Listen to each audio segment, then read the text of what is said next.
السلام علیکم۔ پیش خدمت ہے کہانی امرو اور مکار شہزادی۔ امرو عیار کی آنکھ کھلی تو وہ بے اختیار چونک کر اٹھ بیٹھا۔ اس کے چہرے پر بے پناہ حیرت تھی۔ وہ آنکھیں پھاڑ کر حیرت سے ادھر ادھر دیکھ رہا تھا۔ اس نے دونوں ہاتھوں سے بے اختیار آنکھیں ملی اور ایک بار پھر آنکھیں پھاڑ پھاڑ کر دیکھنے لگا۔ کیا مطلب؟ یہ میں کہاں آ گیا ہوں؟ یہ کون سی جگہ ہے؟ امرو نے حیرت بھرے لہجے میں بڑبڑاتے ہوئے کہا۔ وہ ایک انتہائی آرام دہ اور شاہانہ انداز کے بستر پر بیٹھا ہوا تھا۔ کمرے کی سجاوٹ بھی انتہائی شاہانہ انداز کی تھی۔ سجاوٹ دیکھ کر اسے یوں محسوس ہو رہا تھا کہ جیسے وہ شاہی محل میں موجود ہو۔ اس نے بے اختیار اپنے بازو پر چٹکی بھری کیونکہ اسے اچانک خیال آیا تھا کہ کہیں وہ خواب تو نہیں دیکھ رہا، لیکن جب چٹکی بھرنے سے اسے تکلیف محسوس ہوئی تو اس نے بے اختیار ہونٹ بھینچ لیے کیونکہ اب اسے یقین آ گیا تھا کہ وہ خواب نہیں دیکھ رہا۔ لیکن اسے حیرت اس بات پر ہو رہی تھی کہ وہ تو گھوڑے پر سوار واپس اپنے ملک جا رہا تھا اور راستے میں پڑنے والی سرائے میں سویا ہوا تھا، لیکن اب اس کی آنکھ کھلی تو وہ شاہانہ انداز میں سجی ہوئی خوابگاہ میں انتہائی شاندار بستر پر سویا ہوا تھا۔ اس نے اپنے لباس پر نگاہ دوڑائی تو اسے یہ دیکھ کر اطمینان ہو گیا کہ وہ اپنے ہی لباس میں تھا۔ اس کے سر پر پگڑی بھی موجود تھی اور بغل میں زنبیل۔ امرو کی عادت تھی کہ وہ جب بھی کسی سرائے میں سوتا تھا تو زنبیل کو اپنے بغل میں ہی رکھ کر سوتا تھا، کیونکہ اسے معلوم تھا کہ سرائے میں چوریاں بہت ہوتی ہیں، اس لیے اس کی زنبیل بھی چوری ہو سکتی تھی۔ ابھی وہ یہ سب کچھ دیکھ ہی رہا تھا کہ کمرے کا دروازہ کھلا اور ایک انتہائی خوبصورت لڑکی جس کے جسم پر انتہائی شاندار لباس تھا اندر داخل ہوئی۔ کنیز، شہزادہ امرو کی خدمت میں سلام عرض کرتی ہے۔ لڑکی نے امرو کے سامنے پہنچ کر ادب سے جھکتے ہوئے کہا، شہزادہ امرو؟ کیا مطلب؟ میں کیسے شہزادہ ہو گیا؟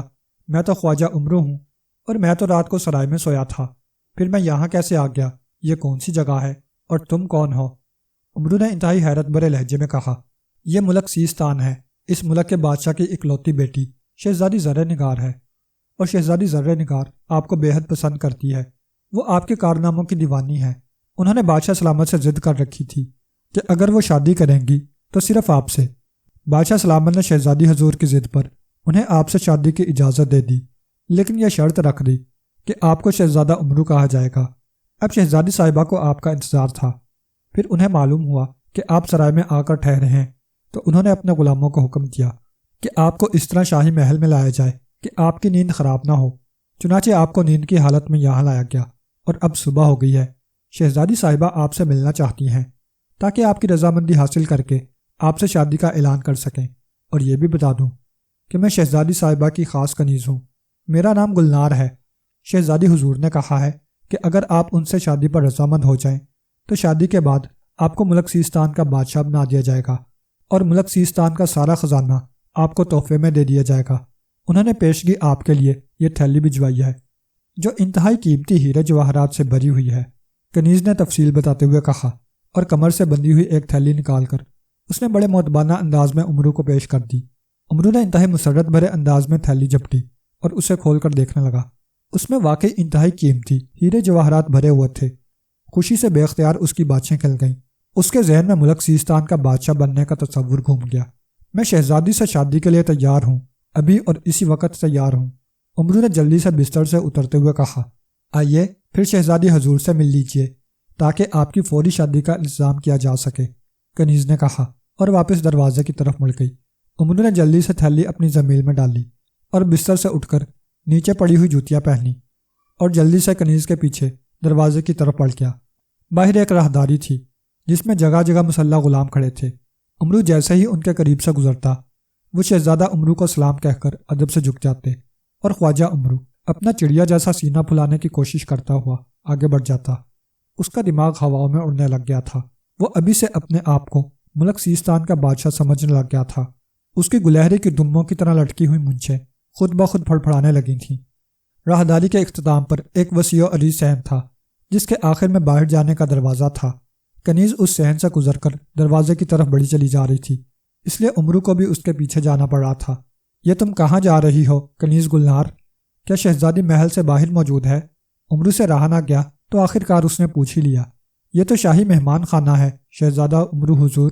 شہزادی صاحبہ تو یہاں سے کچھ دور اپنے محل میں رہتی ہیں، کنیز نے جواب دیا، اور امرو عیار نے اس بات میں سر ہلا دیا۔ باہر نکل کر وہ آگے بڑھا تو امرو کو کچھ ہی دور ایک سفید رنگ کا خوبصورت محل نظر آیا۔ کنیز کا رخ اسی کی طرف تھا۔ امرو سمجھ گیا کہ یہی شہزادی کا محل ہوگا، اور پھر واقعی تھوڑی دیر بعد وہ اس محل کے ایک بڑے کمرے میں پہنچ گیا۔ کنیز اسے وہاں چھوڑ کر واپس چلی گئی۔ چند لمحوں بعد ایک طرف پڑا ہوا پردہ ہٹا تو امرو کی آنکھیں پردہ ہٹا کر آنے والی انتہائی خوبصورت شہزادی پر اس طرح جم گئیں جیسے لوہا مقناطیس سے چمٹ جاتا ہے۔ میرا نام شہزادی زر نگار ہے شہزادہ امرو، شہزادی نے آگے بڑھ کر مسکراتے ہوئے کہا تو خواجہ امرو چونک پڑا۔ او شہزادی حضور، آپ تو دنیا کی حسین ترین خاتون ہیں۔ امرو نے چونک کر انتہائی حیرت بھرے لہجے میں کہا، شکریہ، بیٹھو اور مجھے بتاؤ کہ کیا تم میرے ساتھ شادی کرنے اور ملک سیستان کا بادشاہ بننے کے لیے تیار ہو؟ شہزادی نے مسکراتے ہوئے کہا، بالکل شہزادی حضور، میں آپ سے ابھی اور اسی وقت شادی کرنے کے لیے تیار ہوں۔ امرو نے کہا، لیکن ہمیں معلوم ہوا ہے کہ تم پہلے سے شادی شدہ ہو۔ شہزادی نے کہا تو امرو اس بار بے اختیار چونک پڑا۔ اسے یوں محسوس ہوا جیسے اس کے منہ میں شہزادی کی بات سن کر کڑواہٹ پھیل گئی ہو۔ ہاں شہزادی حضور، میں پہلے سے شادی شدہ ہوں، لیکن اس سے کیا فرق پڑتا ہے؟ مرد تو 4 شادیاں کر سکتے ہیں۔ امرو نے جواب دیا، ویسے تو کوئی فرق نہیں پڑتا، کیونکہ مجھ سے شادی کرنے کے بعد تم ملک سیستان کے بادشاہ بن جاؤ گے اور پھر سیستان میں ہی رہو گے، لیکن اس کے لیے تمہیں ایک شرط پوری کرنی پڑے گی۔ شہزادی نے کہا، کون سی شرط؟ امرو نے چونک کر پوچھا۔ یہاں سے کچھ دور ایک ویران قلعہ ہے جس کا دروازہ ٹوٹا ہوا ہے۔ یہ قلعہ کھنڈر بن چکا ہے، لیکن اس کھنڈر کے اندر دنیا کا سب سے بڑا خزانہ دفن ہے اور تمہیں وہ خزانہ ہمارے لیے حاصل کرنا ہوگا۔ شہزادی نے کہا، بالکل کروں گا، لیکن اس خزانے کی رکھوالی کون کرتا ہے؟ خواجہ امرو نے پوچھا۔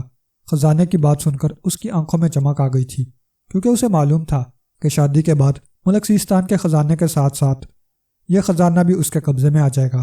کوئی بھی اس کی رکھوالی نہیں کرتا، لیکن یہ خزانہ اس وقت تک نہیں مل سکتا جب تک وہاں کسی ایسے آدمی کا خون نہ گرے جو دنیا کا سب سے بڑا عیار ہو۔ میرا مطلب صرف خون کے چند قطروں سے ہے، اور یہ قطرے صرف قلعے کے ٹوٹے ہوئے دروازے سے گزرتے ہوئے وہاں زمین پر ڈالنا پڑیں گے۔ پھر یہ خزانہ خود بخود ابھر کر سامنے آ جائے گا، اور چونکہ تم دنیا کے سب سے بڑے عیار ہو، اس لیے تم وہاں جاؤ اور دروازے پر رک کر اپنے خون کے چند قطرے زمین پر ڈالو۔ اس طرح خزانہ باہر آ جائے گا، اور پھر میں تم سے شادی کر لوں گی اور تم ملک سیستان کے بادشاہ بن جاؤ گے۔ شہزادی نے کہا، لیکن خون؟ کس جگہ کا خون؟ امرو نے ڈرتے ڈرتے کہا۔ خون کا سن کر اس کی سانس رکنے لگی تھی۔ ارے گھبراؤ نہیں، تمہاری گردن کے پچھلے حصے پر میرا غلام ذرا سا چیرا ڈالے گا اور خون کے قطرے نکال کر انہیں دروازے میں ڈال دے گا۔ شہزادی نے کہا، لیکن کہیں وہ میری گردن ہی نہ اڑا دے۔ نہیں شہزادی، یہ خطرناک کام ہے، تم اس خزانے کا خیال چھوڑ دو۔ امرو نے کہا، تو پھر میں تم سے شادی ہی نہیں کروں گی۔ شہزادی نے روٹھتے ہوئے کہا، اچھا ٹھیک ہے، چلو میں تیار ہوں۔ امرو نے کہا تو شہزادی اٹھ کھڑی ہوئی۔ اس نے زور سے تالی بجائی تو کمرے میں ایک غلام حاضر ہو گیا۔ وہ بڑا دیو ہیکل غلام تھا۔ اس کے سر پر بھی امرو جیسی پگڑی تھی، لیکن یہ سرخ رنگ کی پگڑی تھی۔ اس کے کانوں میں بڑے بڑے بالے تھے۔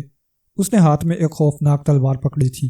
امرو کو ساتھ لے جاؤ یاقوت، اور جب امرو قلعے کے دروازے پر کھڑا ہو جائے تو تم اپنی تلوار کی نوک سے اس کی گردن کے پچھلے حصے پر چھوٹا سا چیرا ڈال کر خون کے چند قطرے نکالنا اور انہیں زمین پر ڈال دینا۔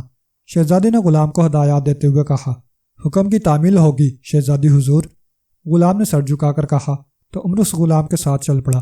ویسے اس کا دل دھک دھک کر رہا تھا، کیونکہ بات بہرحال خون کی تھی، اور غلام کی خوفناک شکل اور اس کی خوفناک تلوار سے اسے خوف آ رہا تھا۔ شہزادی کے محل سے نکل کر وہ آگے گیا تو واقعی کچھ فاصلے پر ایک پرانا اور ٹوٹا ہوا کھنڈر نما قلعہ موجود تھا، جس کا دروازہ بھی ٹوٹا ہوا تھا۔ اس دروازے کے درمیان قلعے کی طرف منہ کر کے کھڑے ہو جاؤ، غلام نے امرو سے کہا، اور امرو آگے بڑھا اور ٹوٹے ہوئے دروازے کے درمیان کھڑا ہو گیا، لیکن اس کے چہرے پر خوف تھا۔ اچانک اسے اپنے پیچھے غلام کی خوفناک چیخ سنائی تھی تو امرو بے اختیار تیزی سے مڑا، اور دوسرے لمحے وہ یکلخت اچھل کر ایک طرف ہٹ گیا، کیونکہ اس نے دیکھا تھا کہ غلام کے چہرے پر وحشت تھی اور وہ پوری قوت سے تلوار ہوا میں لہراتا ہوا اس پر حملہ کرنے ہی والا تھا۔ لیکن امرو کے اچانک اچھل جانے سے اس کا وار خالی چلا گیا۔ امرو نے بجلی کی سی تیزی سے زمیل میں سے جال الیاسی نکالا، اور پھر اس سے پہلے کہ غلام سنبھلتا امرو نے اسے جال الیاسی میں جکڑ لیا۔ پھر امرو نے خنجر نکال کر غلام کو دھمکایا تو اس نے بتایا کہ شہزادی نے یہ ساری چال اس لیے کھیل لی ہے کہ تمہاری گردن کاٹ کر تمہارا خون یہاں دروازے پر پھینکا جائے، لیکن تمہاری رضامندی سے، تبھی خزانہ مل سکتا ہے۔ اب امرو شہزادی کی ساری مکاری سمجھ گیا کہ وہ اس سے شادی کرنے کی بجائے صرف اسے قتل کر کے خزانہ حاصل کرنا چاہتی تھی۔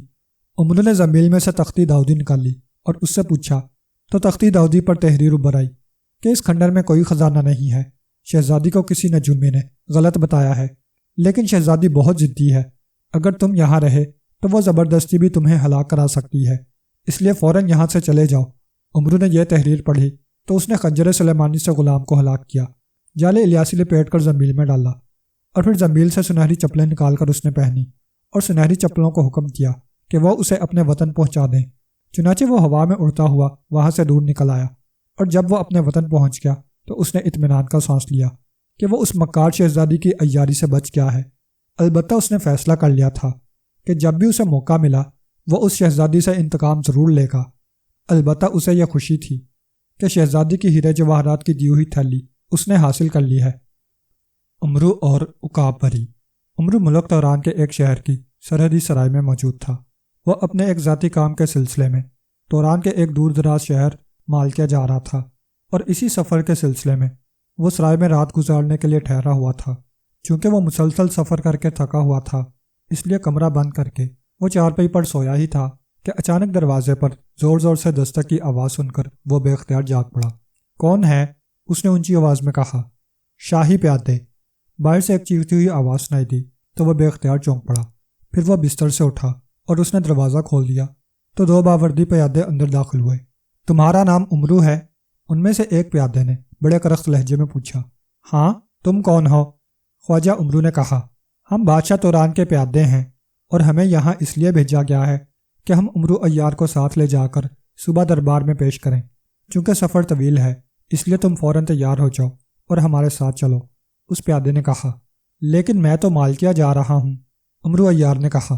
اگر تم اپنی رضامندی سے نہیں جاؤ گے تو ہم تمہیں بے ہوش کر کے اٹھا کر لے جائیں گے، کیونکہ ہم نے تو بہرحال شاہی فرمان کی تعمیل کرنی ہے، اس پیادے نے سخت لہجے میں کہا۔ لیکن ہوا کیا ہے؟ کوئی خاص بات ہو گئی ہے؟ عمرو نے کہا۔ اسے دراصل غصہ آ رہا تھا کہ اس کا کام رک جائے گا اور بادشاہ نے ظاہر ہے صرف دعوت کر کے اور تعریف کر کے واپس بھیج دینا تھا۔ بادشاہ کی اکلوتی بیٹی جہاں آرا کو ایک جادوگر اٹھا کر لے گیا ہے، اور کسی کو اس بارے میں علم نہیں ہو رہا۔ بادشاہ کو اطلاع ملی ہے کہ تم یہاں موجود ہو، تو انہوں نے ہمیں بھیج کر تمہیں بلوا لیا ہے، اس پیادے نے کہا۔ تو عمرو کی آنکھوں میں بے اختیار چمک ابھر آئی، کیونکہ اب اسے بھاری انعام ملنے کی امید پیدا ہو گئی تھی۔ ٹھیک ہے، تم باہر رکو، میں لباس بدل لوں، پھر تمہارے ساتھ چلتا ہوں، عمرو نے اس بار خوش ہوتے ہوئے کہا۔ اسے لالچ میں اپنا ذاتی کام بھی بھول گیا تھا۔ پیادوں کے باہر جانے کے بعد اس نے جلدی جلدی لباس بدلا اور اپنی زنبیل گلے میں ڈال کر وہ کمرے سے باہر آ گیا۔ شاہی پیادوں نے سرائے کے مالک کو پہلے ہی اس کے بارے میں بتا دیا تھا، اس لیے سرائے کا مالک باہر شاہی پیادوں کے ساتھ ہی موجود تھا۔ اس نے بھی خواجہ عمرو کی تعریف کی، اور پھر خواجہ عمرو ان پیادوں کے ساتھ گھوڑے پر سوار ہو کر ملک توران کے بڑے شہر کارسیا روانہ ہو گیا۔ سارے راستے گھوڑے کی پیٹھ پر سفر کرنے سے خواجہ عمرو بے حد تھک گیا تھا، لیکن شاہی پیادے اسے ساتھ لیے مسلسل چلے جا رہے تھے۔ بہرحال صبح ہوتے ہی وہ شاہی محل میں پہنچ گئے، جہاں پہلے خواجہ عمرو نے غسل کیا، لباس بدلا، اور پھر شاہی مہمان خانے میں ناشتہ کر کے وہ بادشاہ سے ملاقات کے لیے تیار ہو گیا۔ لیکن اس سے پہلے اس نے شاہی مہمان خانے میں اپنا کمرہ بند کر کے زنبیل میں سے بولنے والی گڑیا کو نکالا اور اس کے سر پر انگوٹھا رکھ کر دبایا تو گڑیا کی آنکھیں زندہ انسانوں جیسی ہو گئیں۔ خواجہ عمرو نے اس سے پوچھا کہ شہزادی جہاں آرا کو کون اٹھا کر لے گیا ہے؟ خواجہ عمرو کو بتایا جاتا ہے کہ شہزادی جہاں آرا کو ایک جادوگر اٹھا کر لے گیا ہے۔ اس جادوگر کا نام لاما جادوگر ہے، اور وہ سرخ پہاڑوں کے اندر رہتا ہے۔ لاما جادوگر کو ایک خاص جادو حاصل کرنے کے لیے ایسی نوجوان شہزادی کا خون چاہیے جو اکلوتی ہو اور اس کی شادی نہ ہوئی ہو، اس لیے وہ شہزادی جہاں آرا کو اٹھا کر لے گیا ہے، اور اس نے سرخ پہاڑوں میں ایک غار کے اندر اسے بے ہوش کر کے رکھا ہوا ہے، اور خود وہ ایک خفیہ غار میں جادو حاصل کرنے کے لیے جاپ کر رہا ہے۔ آج سے 7 روز بعد وہ شہزادی کو ہلاک کر کے اس کا خون پیالے میں ڈال کر پی جائے گا، اس طرح اسے وہ جادو مل جائے گا۔ بولنے والی گڑیا نے جواب دیتے ہوئے کہا۔ شہزادی کو ہوش میں لانے کے لیے کیا کرنا پڑے گا؟ عمرو نے بولنے والی گڑیا سے پھر پوچھا۔ شہزادی ایک خاص جادو کی وجہ سے بے ہوش ہے، یہ اس وقت تک ہوش میں نہیں آ سکتی جب تک عقاب پری اپنی گردن کا خون اس پر نہ ڈالے گی، بولنے والی گڑیا نے جواب دیا۔ عقاب پری کہاں رہتی ہے اور کیسے اسے میں مجبور کر سکتا ہوں کہ وہ اپنی گردن کا خون شہزادی پر ڈالے؟ عمرو عیار نے پریشان ہو کر کہا۔ عقاب پری اصل میں ایک جادوگرنی ہے، ایک جادو میں اس سے غلطی ہو گئی تھی، اس لیے جادو دیوتا کے پجاری نے اسے عقاب نہ دیا تھا۔ لیکن پھر اس نے پجاری کی ایک شرط پوری کر دی تو پجاری نے اسے پری بنا دیا، لیکن صرف اس کا چہرہ انسانوں جیسا ہے اور اس کے پر بھی پریوں کی طرح خوبصورت ہیں، لیکن اس کے پنجے عقاب جیسے ہی ہیں اور اس کا جسم بھی عقاب کی طرح کا ہے۔ وہ چونکہ جادوگرنی ہے اس لیے اس کے گلے میں ایک انسانی کھوپڑی لٹکتی رہتی ہے، اس کے سر پر ایک خوبصورت تاج بھی ہے۔ اور یہ بات سن لو کہ اگر تم عقاب پری کو مجبور کرنا چاہتے ہو تو پھر تمہیں اسے اپنی زنبیل کی تمام دولت دینا پڑے گی، کیونکہ عقاب پری تمہاری طرح بے حد لالچی اور دولت کی بھوکی ہے۔ بولنے والی گڑیا نے کہا، اور اس کے ساتھ ہی اس کی آنکھیں دوبارہ پہلے جیسی ہو گئیں تو امرو نے اسے واپس زنبیل میں ڈال دیا۔ ہاں، دولت اور اس نامراد عقاب پری کو دے دوں، میں اسے ویسے ہی مجبور کر دوں گا، امرو نے بڑبڑاتے ہوئے کہا، اور پھر وہ شاہی پیادوں کے ساتھ بادشاہ کے خاص کمرے میں پہنچ گیا۔ تم نے میری اکلوتی بیٹی کے بارے میں سن لیا ہوگا، میں چاہتا ہوں کہ تم میری بیٹی کو صحیح سلامت واپس لے آؤ، میں تمہیں اس کا منہ مانگا انعام دوں گا۔ بادشاہ نے امرو سے مخاطب ہو کر کہا، بادشاہ سلامت، آپ قطعاً بے فکر رہیں، میں شہزادی صاحبہ کو صحیح سلامت واپس لے آؤں گا، لیکن یہ بتا دوں کہ شہزادی صاحبہ کو جو جادوگر اٹھا کر لے گیا ہے وہ انہیں ہلاک کرنا چاہتا ہے، لیکن میں اسے بھی ہلاک کر دوں گا اور شہزادی صاحبہ کو بھی لے آؤں گا، مگر بادشاہ سلامت، نیک شگون کے طور پر آپ کچھ نہ کچھ پیشگی انعام مجھے دے دیں۔ خواجہ امرو نے اپنی لالچی طبیعت سے مجبور ہو کر کہا تو بادشاہ نے فوری طور پر خزانے دار کو حکم دیا اور 100 بڑی تھیلیاں جو سونے کے سکوں سے بری ہوئی تھیں منگوا کر اس نے پیشگی انعام کے طور پر خواجہ امرو کو دے دی۔ تو خواجہ امرو کی فوراً ہی باتیں کھل گئیں، کیونکہ اتنا بڑا انعام تو اسے کام کر کے بھی نہ ملتا تھا، جبکہ یہ انعام اسے پیشگی کے طور پر دیا گیا تھا۔ اس کا مطلب تھا کہ بعد میں اسے بہت زیادہ انعام ملے گا۔ اس نے جھک کر بادشاہ کو 7 فرشی سلام کیے اور پھر بادشاہ سے اجازت لے کر وہ شاہی محل سے باہر آ گیا، اور پھر ایک ویران جگہ پر پہنچ کر اس نے اپنی جوتیاں اتاری اور انہیں زنبیل میں ڈال کر اس نے زنبیل میں سے اڑنے والی جوتیاں نکال کر پیروں میں پہن لی، اور پھر اس نے جوتیوں کو حکم دیا کہ وہ اسے سرخ پہاڑوں میں اس غار کے قریب پہنچا دیں جہاں شہزادی جہاں آرا کو بے ہوشی کے عالم میں رکھا گیا ہے۔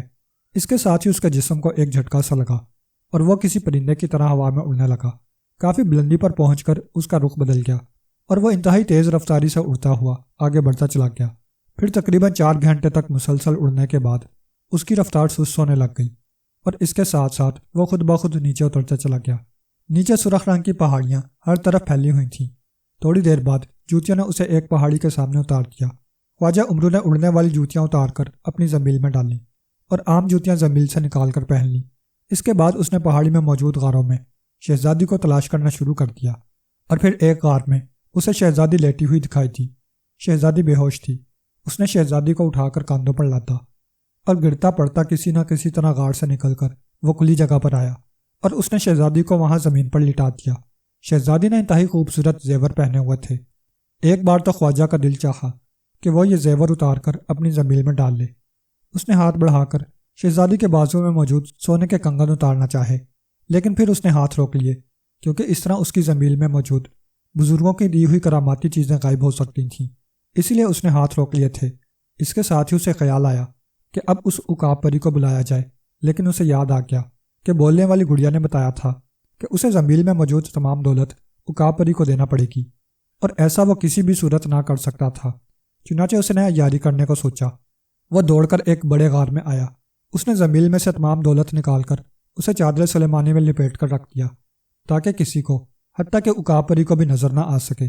البتہ اس نے سونے کی 2 تھیلیاں زنبیل میں رکھ لیں تاکہ کچھ نہ کچھ اس عقاب پری کو دے سکے۔ اس کے بعد وہ واپس شہزادی کے پاس پہنچ گیا اور اونچی آواز میں عقاب پری کو بلانا شروع کر دیا۔ تھوڑی دیر بعد اسے اپنے عقب میں پروں کی پھڑپڑاہٹ سنائی دی تو اس نے مڑ کر دیکھا تو اسے عقاب پری اپنے قریب اڑتی ہوئی دکھائی دی۔ وہ بالکل ویسی ہی تھی جیسے بولنے والی گڑیا نے بتایا تھا۔ کیوں پکار رہے ہو مجھے؟ عقاب پری نے کہا۔ اپنے گلے کا خون اس شہزادی پر ڈال دو تاکہ یہ ہوش میں آ سکے۔ امرو نے کہا۔ لیکن مجھے کیا فائدہ ہوگا؟ پری نے کہا۔ تم کیا فائدہ حاصل کرنا چاہتی ہو؟ امرو نے پوچھا۔ تم مجھے اپنی زنبیل میں موجود تمام دولت دینے کا وعدہ کرو، عقاب پری نے کہا۔ چونکہ خواجہ امرو پہلے ہی عیاری کر چکا تھا اس لیے وہ فوراً ہی رضامند ہو گیا۔ اس کے بعد عقاب پری نیچے اتری۔ اس نے خواجہ امرو سے خنجر لیا اور اپنے گلے پر ہلکا سا زخم لگایا، اور اس میں سے نکلنے والے خون کے قطرے اس نے شہزادی پر ڈالے۔ جیسے ہی خون کے قطرے شہزادی پر پڑے، شہزادی ہوش میں آ گئی۔ اسی لمحے ایک خوفناک دھماکہ ہوا اور ہر طرف دھواں سا پھیل گیا، اور پھر ایک روتی ہوئی آواز سنائی دی۔ میرا نام لاما جادوگر تھا، میں نے شہزادی کو بے ہوش کیا تھا، مگر عمرو عیار نے اسے ہوش دلا کر میرا جادو توڑ دیا، جس کی وجہ سے میں ہلاک ہو گیا۔ آواز بند ہوئی تو دھواں بھی ختم ہو گیا۔ اب نکالو دولت، عقاب پری نے کہا تو عمرو نے زنبیل میں سے 2 تھیلیاں نکال کر باہر رکھ دی۔ جو دولت تم نے چادر سلیمانی میں ڈال کر غار میں چھپا رکھی ہے وہ بھی دو، عقاب پری نے کہا تو عمرو بے اختیار اچھل پڑا۔ اس کے چہرے پر ہوائیاں اڑنے لگیں، چنانچہ اس نے فوری فیصلہ کر لیا کہ اس عقاب پری کو، جو دراصل جادو کرنی ہے، ہلاک کر دینا چاہیے۔ اس نے زنبیل میں سے خنجر نکالا اور یکلخت عقاب پری کے پیٹ میں مار دیا۔ خنجر سلیمانی کی وجہ سے عقاب پری، جو دراصل جادو کرنی تھی، ہلاک ہو گئی، اور ایک بار پھر ہر طرف دھواں سا چھا گیا۔ اور پھر عقاب پری کی روتی ہوئی آواز سنائی دی، میرا نام عقاب پری تھا اور میں جادوگرنی تھی۔ میں لالچ میں آ گئی، لیکن عمرو عیار نے عیاری کر کے مجھے ہلاک کر دیا۔ جب آواز بند ہوئی اور دھواں چٹ گیا تو وہاں عقاب پری کی لاش پڑی تھی۔ عمرو نے جلدی سے سونے کی 2 تھیلیاں اٹھا کر واپس زنبیل میں ڈال لی، اور پھر غار میں موجود اپنی دولت بھی اٹھا کر اپنی زنبیل میں ڈال کر وہ شہزادی کو ساتھ لے کر اڑن قالین کے ذریعے بادشاہ توران کے پاس پہنچ گیا۔ وہ خوش تھا کہ اس نے اپنی دولت بھی بچا لی اور اب وہ بادشاہ سے بھی انعام حاصل کر لے گا۔